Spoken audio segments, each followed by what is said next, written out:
ছাত্ৰ-ছাত্ৰীসকল তোমালোকক মোৰ চেনেললৈ স্বাগতম জনাইছোঁ। আজি তোমালোকৰ বাবে মই লৈ আহিছোঁ একাদশ শ্ৰেণীৰ অসমীয়া সাহিত্য সৌৰভ কিতাপখনৰ অসমৰ পুৰণি খেল-ধেমালি নামৰ পাঠটিৰ কেইটামান গুৰুত্বপূৰ্ণ প্ৰশ্ন উত্তৰ। আহা আমি ভিডিঅ'টো আৰম্ভ কৰোঁ। ১ নম্বৰ প্ৰশ্নটো হৈছে বিহু আকৌ আহিল গ্ৰন্থখন কোনে ৰচনা কৰিছিল? উত্তৰটি হ'ল বিহু আকৌ আহিল গ্ৰন্থখন প্ৰবীণ সাহিত্যিক হেম বৰগোহাঁই দেৱে ৰচনা কৰিছিল। ২ নম্বৰ প্ৰশ্নটো হৈছে প্ৰথম আহোম ৰজাজনৰ নাম কি আছিল? উত্তৰটি হ'ল প্ৰথম আহোম ৰজাজনৰ নাম হ'ল চুকাফা। ৩ নম্বৰ প্ৰশ্নটো হৈছে ক্ৰীড়া কি?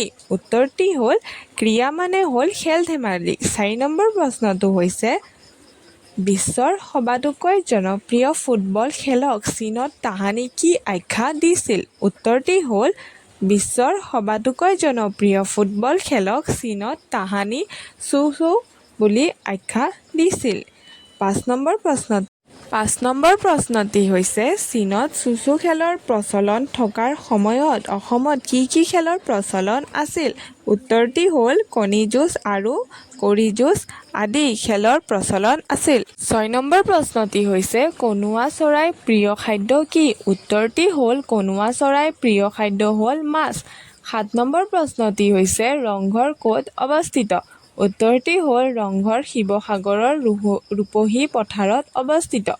৮ নম্বৰ প্ৰশ্নটি হৈছে ধেমনা খেল কেতিয়া অনুষ্ঠিত হয়? উত্তৰটি হ'ল ধেমনা খেল শীতকালত অনুষ্ঠিত হয়।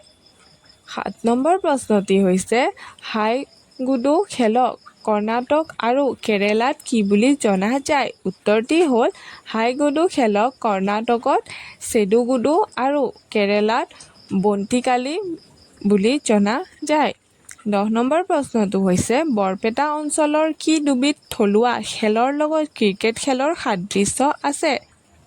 উত্তৰটি হ'ল বৰপেটা অঞ্চলৰ থলুৱা খেল বইঠা বল আৰু হাত বলৰ লগত ক্ৰিকেট খেলৰ সাদৃশ্য আছে। ১১ নম্বৰ প্ৰশ্নটি হৈছে চৰাইচোং কোনে কিহৰ বাবে স্থাপন কৰিছিল? উত্তৰটি হ'ল চৰাইচোং আহোমসকলে শেন মেলাৰ বাবে স্থাপন কৰিছিল।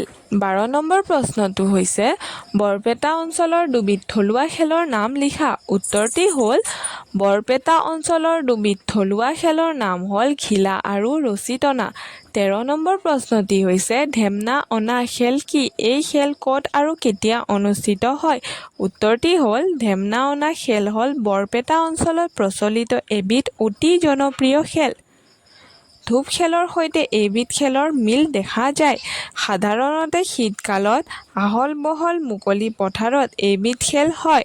ধেমনা অনাৰ অৰ্থ হ'ল কোনো বিপত্নীকে কোনো বাৰী তিৰোতাক পত্নীৰূপে অনা।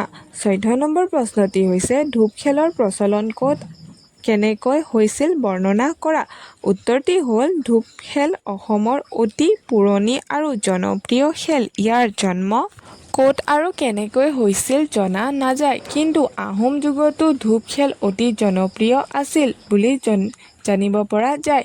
ব্ৰিটিছ ৰাজত্বৰ শেষ সময়ছোৱাত তেজপুৰৰ নাতিদূৰৰ মদপীৰ ঢেকেৰীপাৰ নামৰ বৃহৎ বাকৰি এখনত ধূপ খেলৰ সমাৰোহ অনুষ্ঠিত হৈছিল। ধন্যবাদ।